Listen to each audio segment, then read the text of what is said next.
Oh, you gotta have passion for what you paint. Oh, look at those pretty colors. Look at that gorgeous texture in this wet gesso. Hi everybody, I'm Pastelist Avon Waters. Welcome to the Wet Pastel channel. Today it's about two things. It's about how I start a painting. I call it the 3 P's, or P cubed and S squared. I'm going to show you how I routinely start and what the variations of my starting process are. When I get into the studio in the morning, I use a routine. These 3 P's help me get started, and I think they'll help you too. What to paint today? So I went through my notebooks and I found this little set of square drawings, and I really like all 3. I think I could probably paint any one of these and come up with something that I like. Each one has different qualities to it. I didn't make a note whether these were plein air or from photographs, but anyway, this is how I start. You have to have a passion for something, and nature has always been my passion. In the late 1980s and 90s, I found where I live created all these things that I called a tree screen. You know, as usual, I'm not the first one to be interested in tree screens. Wolf Kahn painted trees very similar to this, but much better than I can ever paint. And he had a passion for tree screens too. I didn't find that out until years later.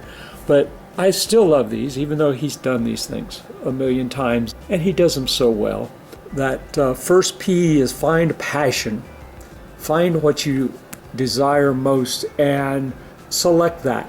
So getting started, you got to have that passion. Unless you're just getting started in art, then draw anything, paint anything just to get the learning process. You'll discover your passion as you go along. The second P would be palette. What colors are you going to use? Often I just go to the color wheel, but today I took some stolen colors I took from a painting that I liked, the color scheme, and so my palette is the next thing I select when I get ready to start painting. The third P, if it's easier for you to remember it as picture design, great.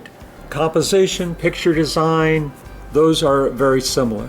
For this painting, I want to use the Z composition. Let me show you what I mean. That picture is very horizontal, that drawing is very horizontal.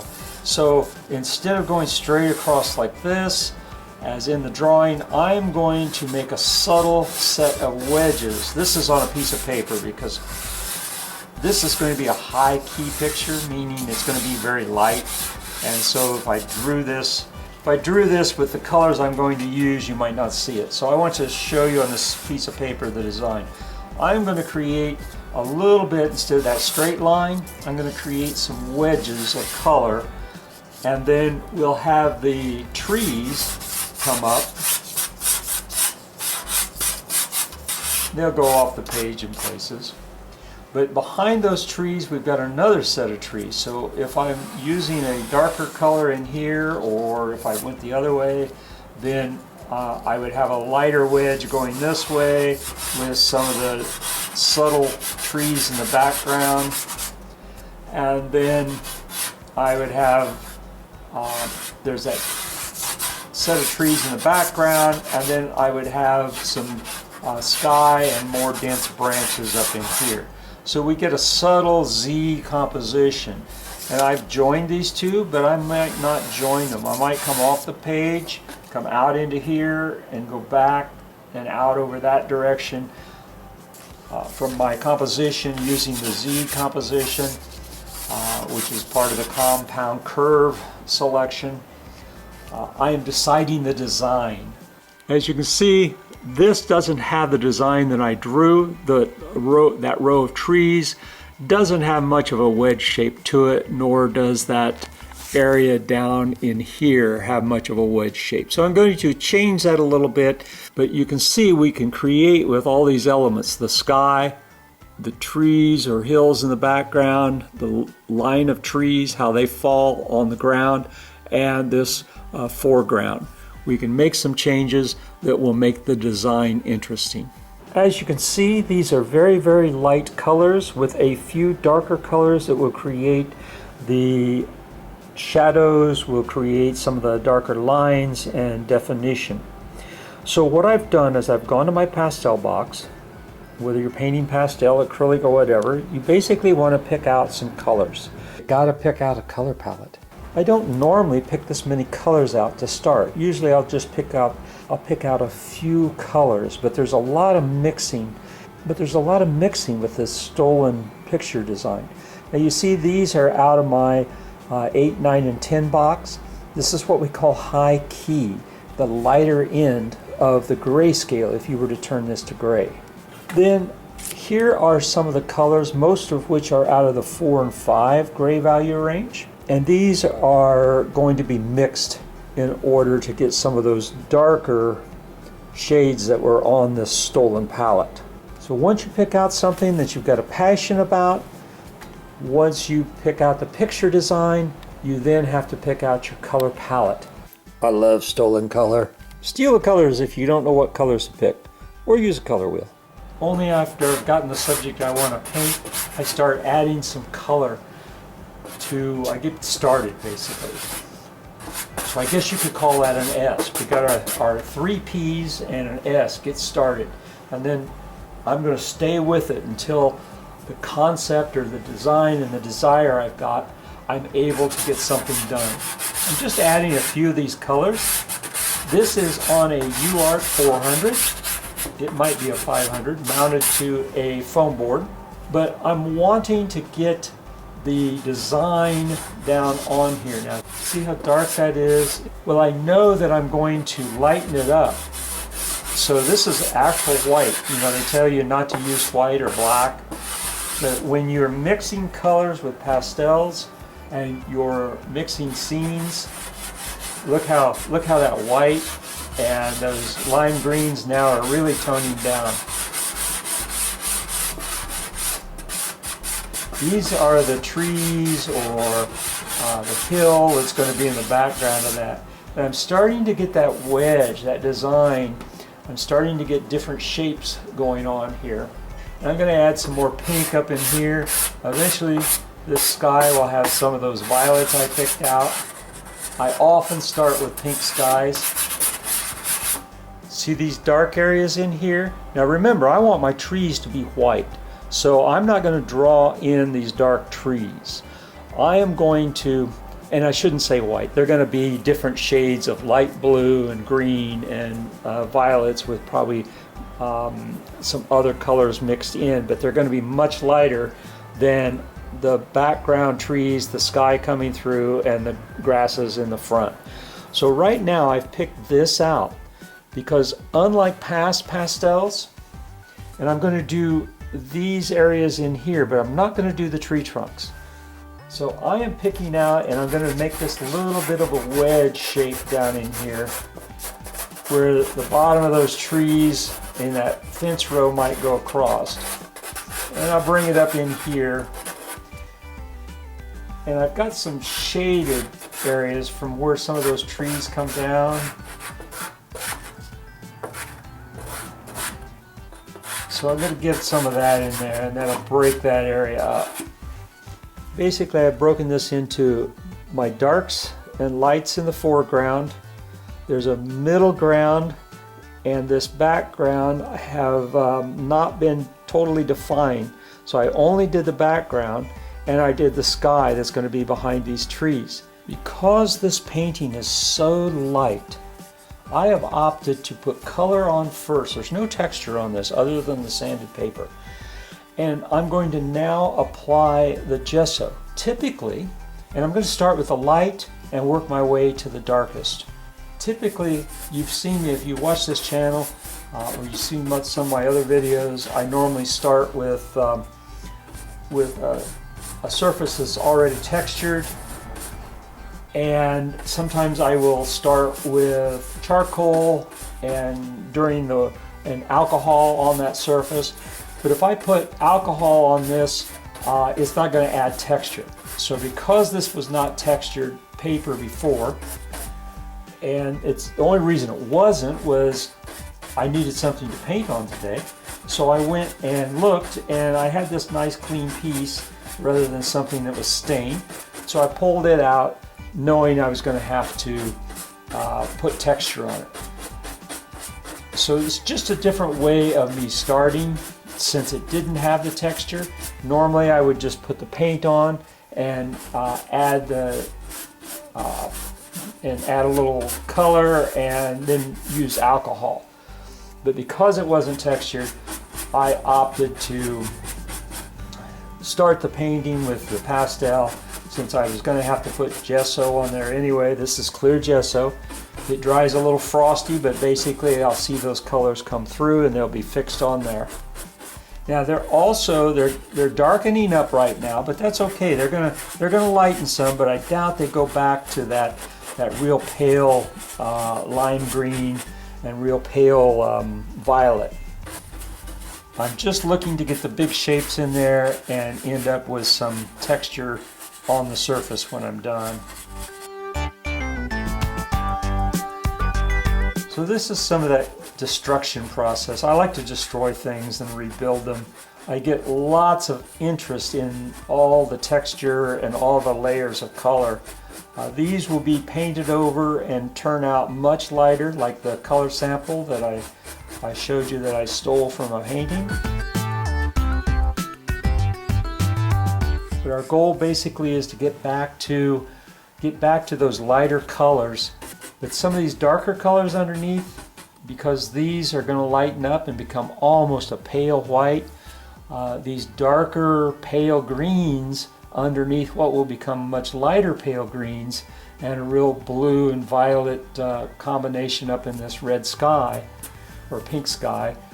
These little areas will peek through, and that will add interest when you get closer to this piece, and as you back away from it they all combine to create a finished piece. So it'll have interest at no matter what viewing distance somebody decides to view this at. Okay, back in a minute, we'll let that dry. Before this dries, I want you to see, look at that gorgeous texture in this wet gesso. Later on, the pastels will pick up on those highs and lows and create lights and darks that have a lot more interest than if that was just a smooth piece of canvas. It's not quite dry yet, but you can see how those colors are starting to fade a little bit. But we'll lighten this area up quite a bit down in here and get it back to that high key in a moment. Wonderful texture left on there. It's pretty much dry. There might be a couple of little skin spots I might peel off, but good enough to get started. As you can see, this is a whole lot paler. So we've got to bring this into this kind of color scheme, but these darks will work really well behind. So I'm going to work on that now, trying to even this up and get to the point where I can put those lighter trees in front of what will be middle tone and the darks in here. I pulled out some blues and some oranges and yellows and violets and blues, and I got my white. I want to get that over this because I want that to be really pale up in here.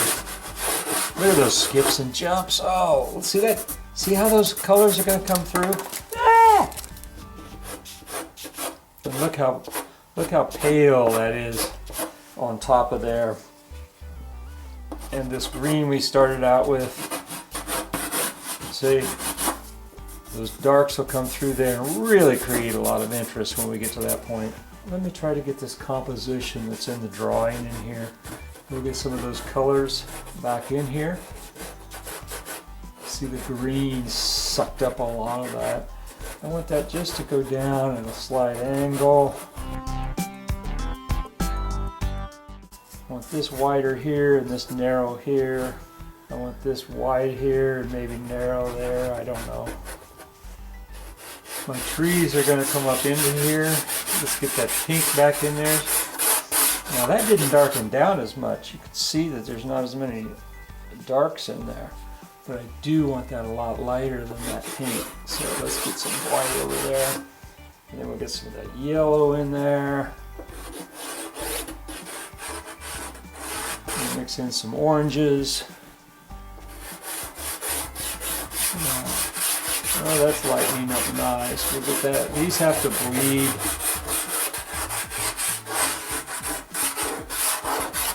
started reading.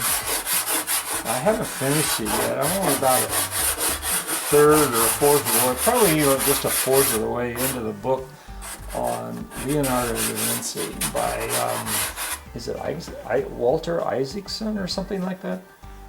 This is a blue. It may appear as a white on there, but it's mixing with that white and stained pale. I want the sky to be a bigger portion.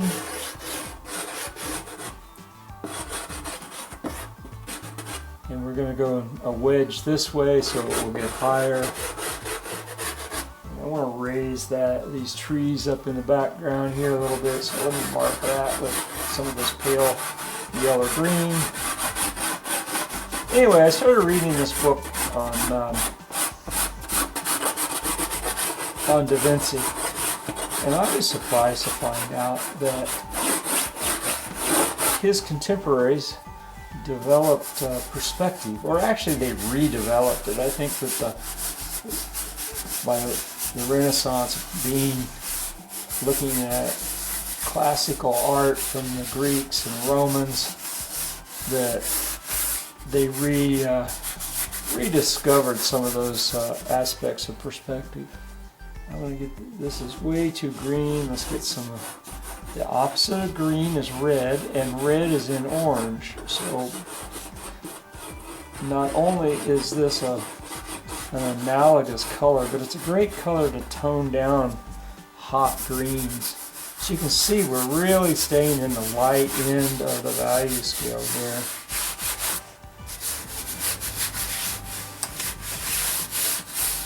And I'm not only destroying, but I'm mixing colors. Get some violets off in the distance. Now that violet is really dark, so we'll mix it with some of that blue. And we'll get those yellows and oranges back in there. I want the sky to be of interest when you get up close to it. Just the white, and really paling out some of those things. Anyway, Leonardo, when I'm reading this first section of it, it talks about how his notebooks talk about S-F-U-M-A-T-O, I think, sfumato. That's the lost edges, the blurriness and the atmospheric conditions. So it's really interesting when you read art history, because I thought that the tonalists were really into those lost edges and the atmospheric conditions, but that was part of the Renaissance too. I'd forgotten that. I probably studied that in college, because college, the art classes were great, but I actually learned a whole bunch more from my art history about composition, about development of art and styles, than I did from my studio classes. I don't know, anybody else feel that way? They got more out of their art history? I remember at the time I was like, oh gosh, I want to paint, I don't want to learn art history. Oh, like crying like a little baby. Okay, I got some light that's going to come through some of these trees. So just as a reminder and a place setter, I'm going to stick some of those areas in there. The trees aren't there yet. Yeah, so many times we cry about stuff when we're young. Now I can really appreciate it. I still haven't appreciated the studio classes though. What's that all about? I had art studio classes at a big university, and they weren't taught by, you know, I see the schedule and it's like, oh, okay, this guy's a real good artist, and I'm going to take classes from him. Well, when you're a freshman and a sophomore, you never even see the guy unless he passes through to make sure that his TAs are teaching the class and they haven't skipped a day. That was a big disappointment, was I never saw in some of those art studio classes, I never saw the real artist at work at the big university.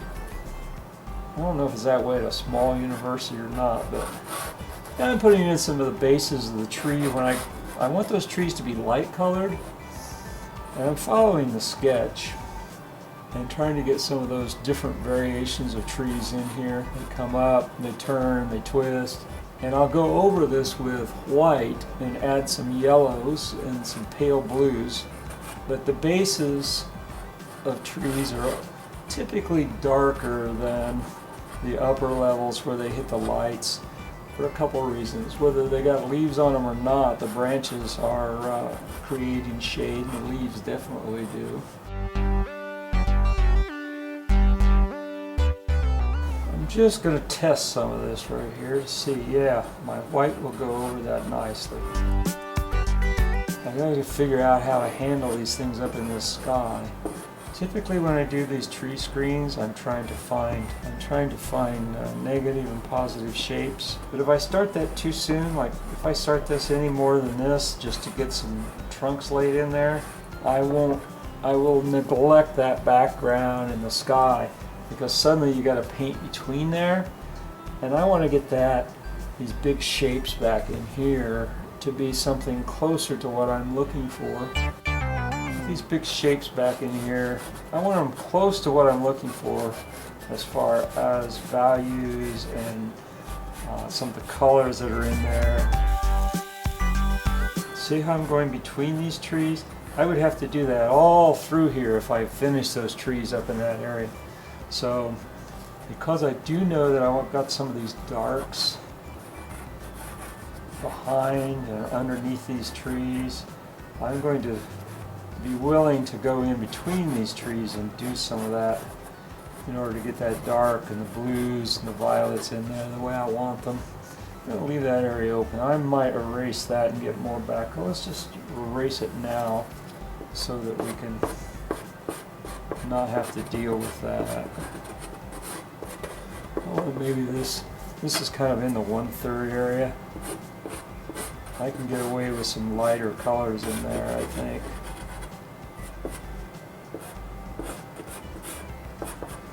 I'm not too worried about, going around all these things. Again, that destruction process is really, really nice. These are just kind of place setters, and I'm going right over them, not trying to go around them. But if I had all these little branches up in here already, then I would really have some difficulty. I'd probably stifle myself trying to go around some of them. But now, I've gone from these big shapes, and I'm starting to create little shapes in the big shapes. And that's a lot about my working progress and process, is to try to create those. That's kind of an earthy blue-green. I'm going to get some of these blue violets in there. Because these are so many warm colors, the blue-violet, even though red-violet and blue-violet can be cool, these are definitely on the cool side in comparison to those warm yellows and greens.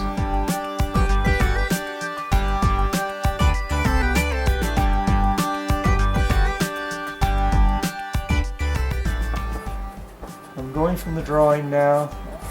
I'm referencing the drawing.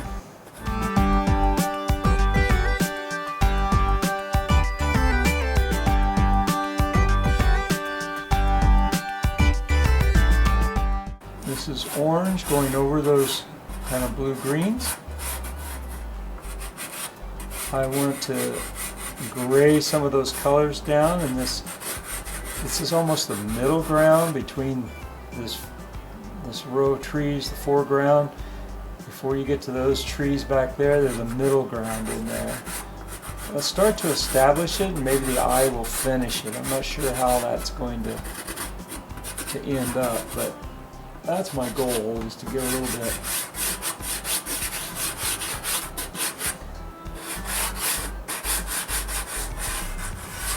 darkening these corners. Those are real pale blues.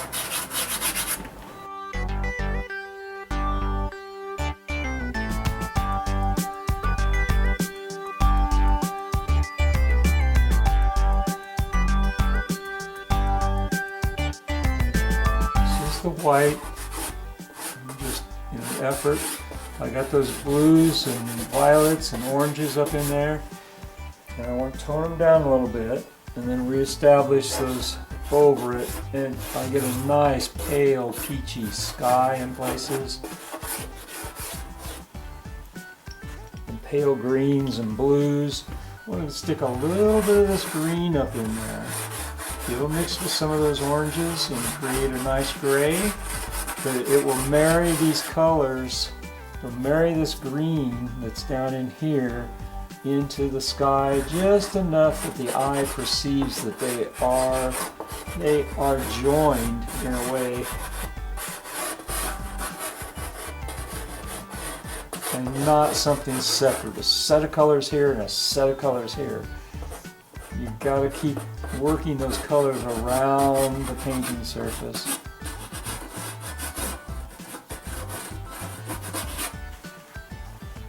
I'm really starting to like this area. Gosh, there's a lot of nice things happening in there. Woo! Look at that texture. There's 1, 2, 3, 4, 5, 6 different colors coming out in that little area. You never know whether you've got enough texture until you get into about the middle of the painting, like what I am here. Remember, we had some smaller trees also in the drawing that were going to be dark. And this is a great color because it's in over the white that I put down here. So I'm really looking for some shapes and some interesting little trees coming out in different areas here. I may be approaching a point where I can firm up some of these trees going in here. Now that's going to contrast nice. Yeah, I can keep that. And it's not pure white because it's going over all those colors. There's a pale yellow in there. I have to work on the base. This is all too much the same color, but at least I can start to establish where some of these trees are coming out. I'm looking at my drawing, trying to get some of those interesting shapes that are the tree, but they will create negative shapes with the other trees. Like, see how, look how those two come just about touch. Those just about touch there. That is interesting negative space. That is good negative and positive space there. I don't know how well you can see it in the video, but this white mixing with these colors underneath creates some nice pales. In person, they are really discernible up in the sky, but I'm just afraid that with the video, this high key will be hard for you to see the subtle differences. But I encourage you to try to stay at the light end of the palette and try some of this. Just subtle differences. This is really, despite these bright hues, this is really tonalist painting. My darks are all within that 4 and 5 range, and my lights are all going to be in that 8, 9, and 10 range. Now, as I put in these darker trees, which I will lighten some areas of these up, this tree is behind this tree, but it's so far behind it that it's probably none of its branches are going to cross the light tree. So I have to be very careful as I put those branches in there that they make sense in the space that they're in. And again, I'm not just drawing straight trees, I'm trying to get trees that have some interest in them, and where these branches come out, I'm looking at the positive and negative spaces that are between.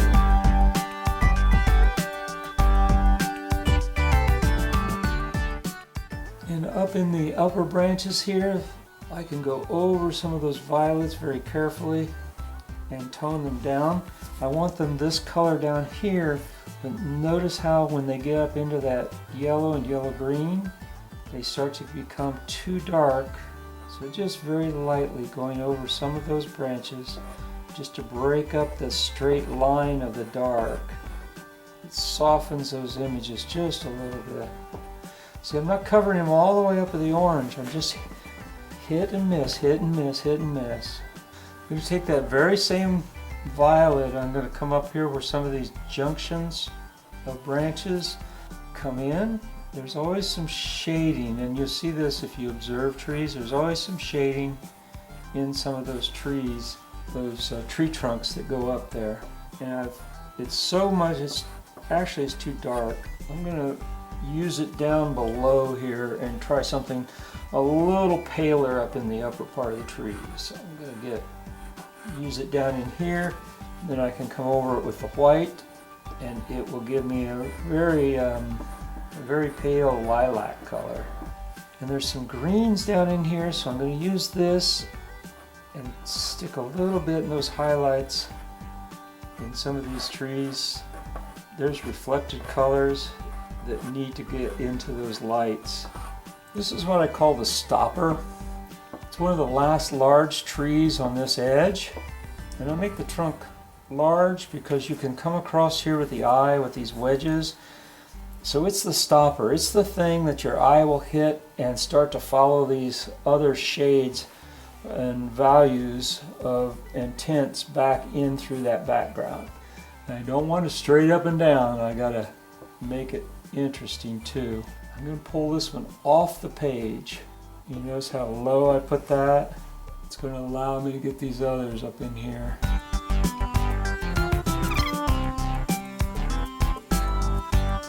Gotta keep that reflective light from those greens back in there. So that does the nice.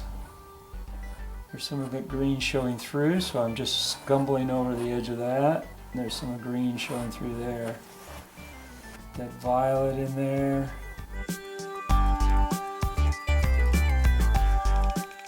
Beautiful mix of colors there. That smears up nice. Gets those violets so I'm not got white.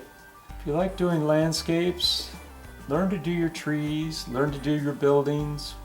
If cityscapes are your passion, learn to do the cars and the carrot people inside the city. Really having fun with these edges here.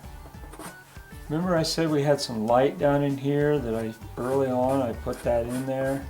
I'm going to firm up some of that now that I got some of those bases done. And I'm going to see if I can't pull some of that brighter colors. It's more saturated. I used the word bright, but I meant more saturated colors through here because these are also pale around here. I can use these saturated colors to create emphasis. Normally it's the other way around. You have some saturated colors and you can create distance by paling them out. It's kind of a peachy orange. It's working well to create some base on some of these things. There's kind of a middle ground back in here between this row of trees, that row of trees, and this is maybe, let's see, going to help simulate some of that. And we fade it off into a wedge because remember we're dealing with wedges.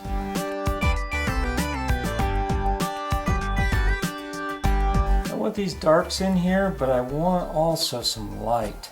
Look at that. So this is the place where I had all that texture. Now look at that. This is what I'm talking about when I say I can go over this by varying my pressure and those darks come through this with speckled light. It just makes it look like speckled light coming through there. That is just golden. That's just, and that's kind of stuck down in there. I want that speckled light going down through there. I may have to take it off the easel to get near where the frame's going to be. And this wedge gets bigger, this wedge gets smaller, so I'll just put a couple little hints in here and then go around it with some of these darks. Just getting some beautiful little textures in there. This is ever so light of touch. Just creates a base for those trees to sit on. And because this area is going to be darker, I can use a heavier touch through here. Gotta get some blues and browns in there. I'm going to come in here and get overly dark in places because I can lighten up. It's a whole lot easier to lighten some of these things up by going over them than it is to try to fit these darks in between things that are just dark enough. It's a real earthy kind of blue-green. Just in case you're curious, in order to darken these things down, I've gone into my 1 and 2 box to get these really dark darks, which would make, if I left them there, that would make them way too dark. That would make them way too dark to fit into this high key painting. I want to try to get those closer to the 4 and 5 range to keep my darks in the 4 and 5 range, but it got muddied up there a little bit, so I need to darken these things down, get some of the colors that I want in those shadows established, and then I can lighten them up with those other pastels from the 4, 5, and 6 area, which should get me back into that darker scale. See, that's just way too dark. It would take away from everything here if I left it that way. Now this looks a little muddy, and it is. Again, just like any other style of painting, we put our highlights in at the end, and that should take it from mud to being something a little bit more interesting. I'm just trying to create some grays that are related to some of these other colors and still make it read as a foreground that is part of the painting. Now these are the colors I used up in here. This color here is what I put pale over. So I'm thinking that by just controlling the pressure, look at that, yeah, that's going to bring it back down into the gray value ranges that I'm looking for and make it read as part of the painting, not so dark. But I grayed those colors down, I got them dark to begin with. Look at that. Oh yeah, this is what we're looking for. That's all too dark up in there, but we know how to fix it. This is getting those colors married. The colors used in the darks and the colors used in the high key lights, getting them married to the rest of the painting. All those little dark spots coming through on that texture. Again, if you're wondering why I destroy things, I don't just put the color I want down. That is why. It's so much more interesting. So much more interesting to have these dark and light areas contrasting to create a dark that is really very light. If I can remember, I'll turn this thing to gray so you can see how these darks coming through from those 1 and 2 and 4 and 5s, mixing these 8, 9s, and 10s that I used up in here over it, but not pressing it so hard that they disappear, makes this read like little shadows around the bases of these trees, and these trees are creating enough shade to create dark areas. And I can come in here and I can get my lights back. Remember how I said we're covering up those lights? We can get them back because you always put your highlights in at the end. So I'm just going to hint at some of these things because they are what we want to get in there. So these backlit trees create a lot of interest. Just those little bit of darks down in there. I'm coming back up in here. Those areas, once I drug that green down in there, it lightened this stuff up in here. I need to get up in here, and I got to get them back pale again, and then put my pale yellows over that. And again, I'm controlling the pressure, so I create a nice blending of atmosphere here. Sfumato, disappearing edges, no sharp edges, sfumato. Stick that in your vocabulary list and thank Leonardo da Vinci. I'm ready to establish these trees again. Try to keep some color in the trunks. I've got a lot of variation in these trunks. I still have a pretty straight line of trees here. I've got this one down, those two up, this one coming back down, this one up. Then this one is blurry, blurry, blurry. So this one's up, this one's down, this one's up, this one's up. But this area right here is still undefined, so I've got to work on that.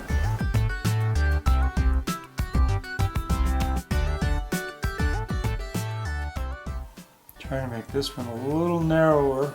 They were starting to get to look like the same width of trees, and I don't want that.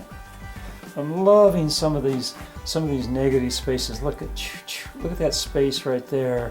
It echoes this, but it's different. The two are different sizes. Different kind of tree here. This tree has, remember this was my stopper tree? These are closer to young maples where the branches split and they go up. This is a different kind of tree where the branches have more lateral movement.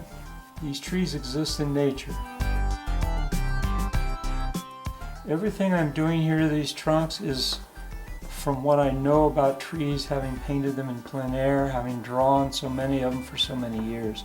So it's not just me making up how these trees are, it's me knowing from observation how these trees behave. So don't be looking at this thinking, oh, I can just make up a bunch of trees and do a bunch of lines. If you're not used to drawing trees, then you're going to need to pull out some source photos, and sometimes I'll still pull them out. It's like I get a little memory lapse of what's an oak, what's a white oak look like in comparison to a red oak? What's an oak look like where it's growing in the opening? Because white oaks don't all look the same. When it's growing in an open area, it will ramble like some of the red oaks do also. But the way that the trees, in comparison to maple trees and other trees, the oaks have a very distinctive manner in which the branches come off. And it's not the same from the base. It's not even the same in maples. From the base up to the top of the trees in maples, there's variation in the way that the branches come off. So you've got to understand that before you can do it for a memory study like this.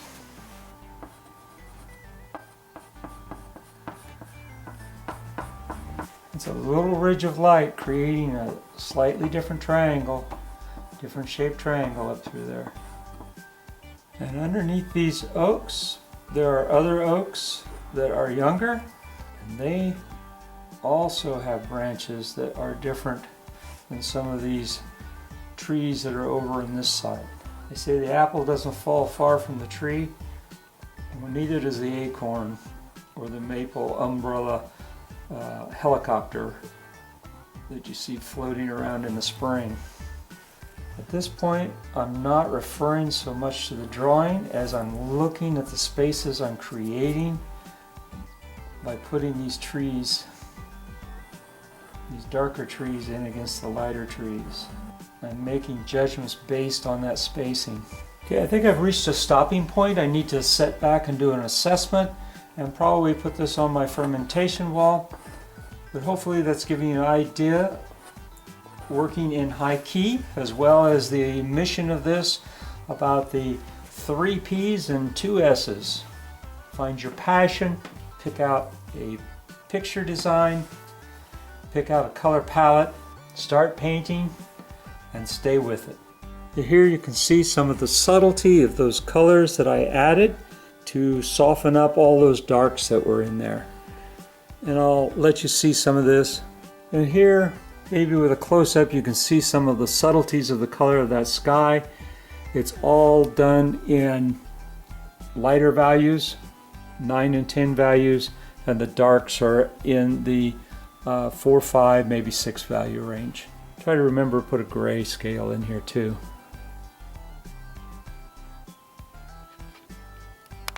Until next time, happy painting everybody, and hopefully you got something out of this, so take care. We'll see you next week. Bye-bye.